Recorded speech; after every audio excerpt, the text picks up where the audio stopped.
Ambati Silks, Kanchipuram Saree Store, now in Vijayawada. Exclusive Pattu Sarees, Salwas and Lehengas. ప్రతి సంవత్సరం మాట్లాడుకుంటూనే ఉంటాం. పండుగలతో పాటు అక్షయ తృతీయని కూడా కలిపేస్తాం రమ్మగారు మనం లిస్టులో కదండి. అవును. ఏం చెయ్యాలి? ఇదే క్వశ్చన్ అడగాలేమో బహుశా నేను.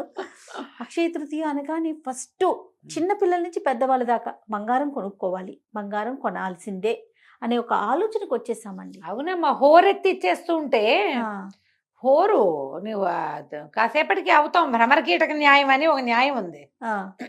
భ్రమరాలు ఓ పురుగుని తెస్తాయిట, భూమి మీద ఓ పురుగుని తెస్తుంది, దాన్ని ఒక చోట పెడుతుంది, పెట్టి దాని చుట్టూ దగ్గర అని తిరుగుతుంది. అవును. కాసేపు తిరిగాక ఈ కీటకం తను కూడా భ్రమరం అయిపోయాను కూడా తను కూడా తిరగడం మొదలు పెడుతుంది. అట్లా అయిపోయింది మన పరిస్థితి.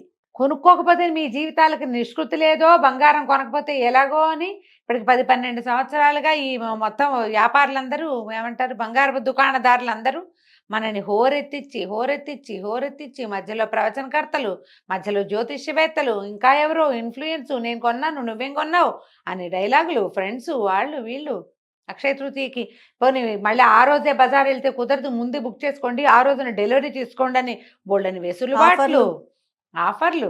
అసలు అక్షయ తృతీయ రోజు ఏం కొనుక్కోవాలి రమ్మగారు? అసలు అక్షయ తృతీయ అంటే ఏమిటో ఎవరికైనా తెలిసేమో చెప్పు. ఇప్పటిదాకా విన్నావా నువ్వు? విన్నావా? వినలేదు, ఎవరు వినలా.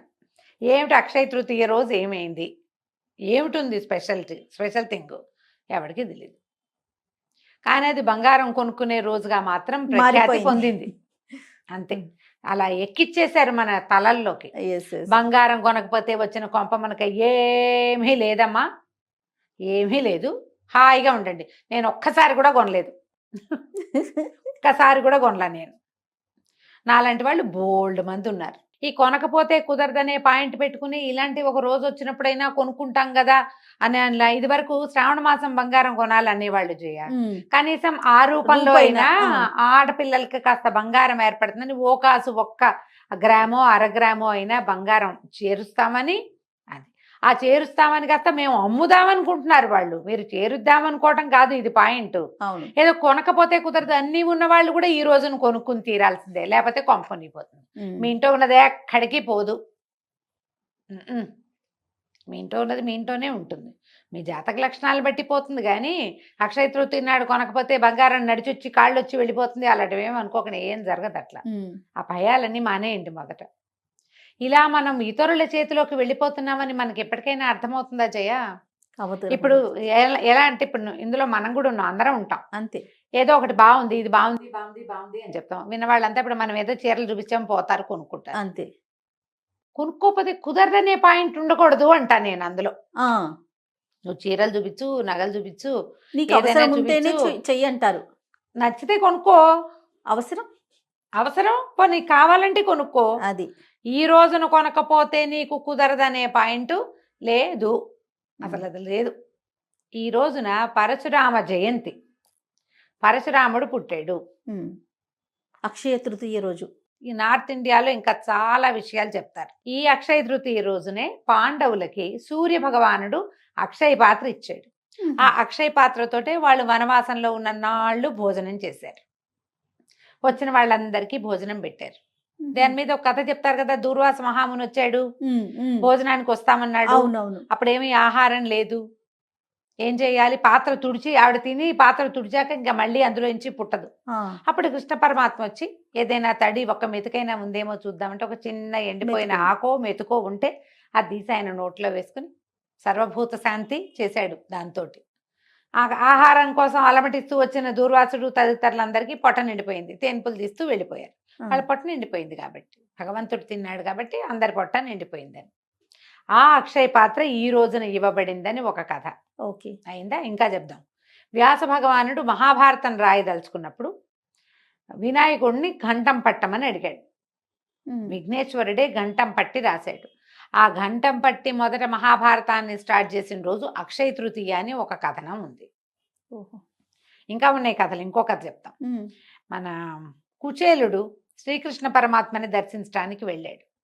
తన ఇంట్లో నుంచి గుప్పెడు ముక్కిపోయిన పాత అటుకులు పట్టుకెళ్ళాడు. చిన్నప్పుడు ఆ కృష్ణుడికి పెట్టాల్సిన అటుకులు తను తినేసాడని, ఆ అటుకులు తెచ్చి రుణం తీర్చుకున్నాడని కథ చెప్పుకుంటారు. అవునో కాదో అవన్నీ పుట్టినాయి కథలు. ఓకే. ఈ అటుకులు తీసుకుని కుచేలుణ్ణి అనుగ్రహించిన రోజు అక్షయ తృతీయ, వైశాఖ శుద్ధ తదియ అని చెప్తారు. ఎన్ని కథలు ఎన్ని ఉన్నాయి. కథలు ఉన్నాయి రమ్మగారు. ఏ కథ అయినా మనం చెప్పుకుంటామా, తెలుసుకుంటామా? బంగారం కొనే కథ మాత్రమే తెలుసుకుంటున్నాం. ఈ రోజు చాలా మంచిది, విశేషమైనది. అసలు బేసిక్గా వైశాఖ మాసమే దానానికి మంచి కాలం. వైశాఖంలో గొడుగు, చెప్పులు, మంచినీళ్ళు, నెయ్యి, వీటిలలో ఏవి దానం చేసినా, మామిడి పళ్ళు, విసినికర్రలు దానం చేసినా మంచి ఫలితం లభిస్తుంది. ఫలితం అంటే అదేమిటో వచ్చి మీకు పడిపోతుంది అనుకోద్దు, మంచిది. ఎండాకాలం కదా, అవును. ఇప్పుడు మంచినీళ్ళ నీటి కుండ, మంచినీళ్ళ చెంబు నిండా నీళ్లు పోసి ఇవ్వటం, జలపాత్ర దానం చేయటం విశేషము. ఇందులో కొనుక్కోవటం పాయింట్ లేదు, ఇచ్చే పాయింట్ ఉంది. దానం అంటే కొనుక్కునేది కాదుగా, ఇచ్చేది కదా. మంచినీళ్ళ కుండ ఎవరికైనా ఇవ్వాలనుకున్నారు, పని మంచిగా ఒక కుండ కొని పెట్టండి. ఈ రోజున ఒక చుక్క నీళ్ళు పోసి చేతిలో పెట్టండి, పనిచేస్తుంది. బ్రాహ్మడికే దానం చేయాలని లేదు, ఎవరికైనా చెప్పులు కొనిపెట్టచ్చు. ఇప్పుడు ఇందులో విద్యాదానానికి అవకాశం కూడా ఉంది. ఈ వైశాఖంలో, వైశాఖ శుద్ధ తది నాడు ఎవరికైనా ఫీజులు కట్టచ్చు, ఎవరికైనా విద్య చదువుకునేందుకు అవకాశం ఇప్పించవచ్చు, స్కాలర్షిప్ ఇవ్వచ్చు, నేను చదివిస్తానని మాట ఇవ్వచ్చు. ఎవరికైనా పాఠం నేను ఇవాళ నుంచి స్టార్ట్ అని 30వ తారీఖు పాఠం మొదలు పెట్టచ్చు. సూపర్. వీటన్నిటికీ మంచిది. దీంతో పాటు వ్యాపారానికి అనువైన రోజు ఇది. కొత్తగా ప్రారంభించే మీరు ప్రారంభించవచ్చు, ఏదైనా కొత్త వస్తువు కొనుక్కోవచ్చు మీ దగ్గర లేనిది.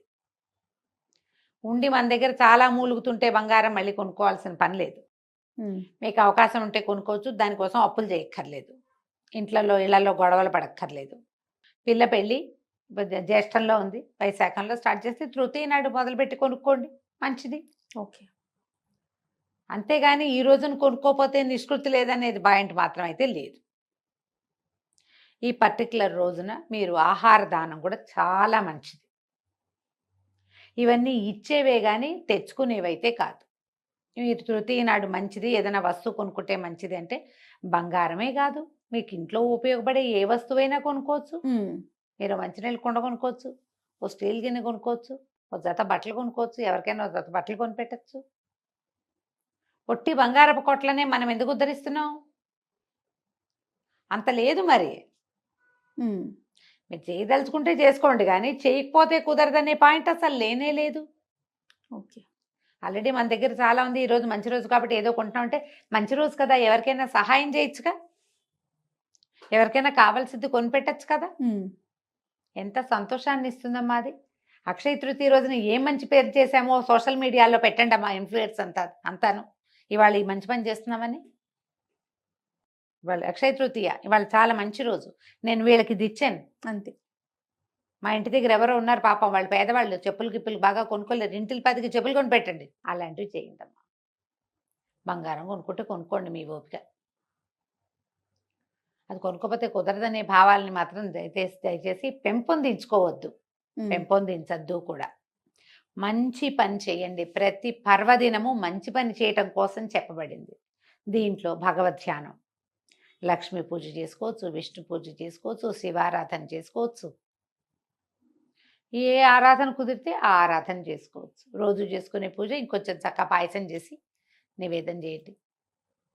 పప్పులో పెసరపప్పు ఏదో ఈ కాలానికి, ఎండాకాలం కదా, పెసరపప్పు కొని తలా ఒక 1 కేజీ ఇవ్వండి పని వాళ్ళకో ఎవరో ఒకళ్ళకి. ఎవరికైనా చక్కగా స్వయం పాకం ఇచ్చుకోండి, బ్రాహ్మణులకి ఇస్తే మంచిదని మీకు నమ్మకం ఉంటే అలానే చేయండి. చక్కగా స్వయం పాకం ఇవ్వండి, ఎంతో బాగుంటుంది. ఎవరికైనా హెల్ప్ అవసరము, చదువుకునే పిల్లలు ఉన్నారు, లేదా ఏదైనా ట్రస్ట్ వాళ్ళు పిల్లల్ని చదివిస్తారు, వాళ్ళకే ఇవ్వండి. ఈ రోజున అక్షయ తృతీయ రోజున ఇవ్వదలుచుకున్నాను నేను దానం, చక్కగా డబ్బులు పంపించేయండి, హ్యాపీగా ఉంటుంది. మీ వల్ల ఇంకొకళ్ళు బాగుపడతారు కూడా. ఎందుకు ఈ బంగారపు నిల్వలు, పైగా ఇప్పుడు 1,00,000 రూపాయల దాకా పోయినట్టుంది గోల్డ్. కొనుక్కోవాలి, మనకు అవసరమే పాయింటే, కాకపోతే కొనుక్కోపోతే కుదరదనే ధోరణి ఎందుకు అంటా నేను, అది కదా. ఇలా ఆలోచించండి దయచేసి. అక్షయ తృతీయ ఈ నెల 30వ తారీఖు తృతీయ చాలా మంచి రోజు. ఈ రోజున ఏదైనా మంచి పని చేస్తే అది ఎక్కువ అవుతుంది. ఈ బంగారం కొనుక్కునేది ఎందుకు? పెరగటం కోసం ఆ, మీరు సహాయం చేయండి, పెరుగుతుందిగా. అది కదా కావాలి మనకి. పుణ్యబలం పెరుగుతుంది మీకు. మీ పుణ్యబలాన్ని పెంచుకోండి. అదైతే మనతో పాటు మన వెనకాల వస్తుంది.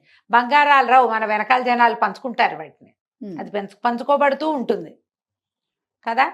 దానికి వెళ్ళొద్దు, దీనికి వెళ్ళండి. చక్కగా సహాయం చేయండి, దానం చేయండి, పూజ చేసుకోండి. దేవాలయ దర్శనం అత్యద్భుతమైనది.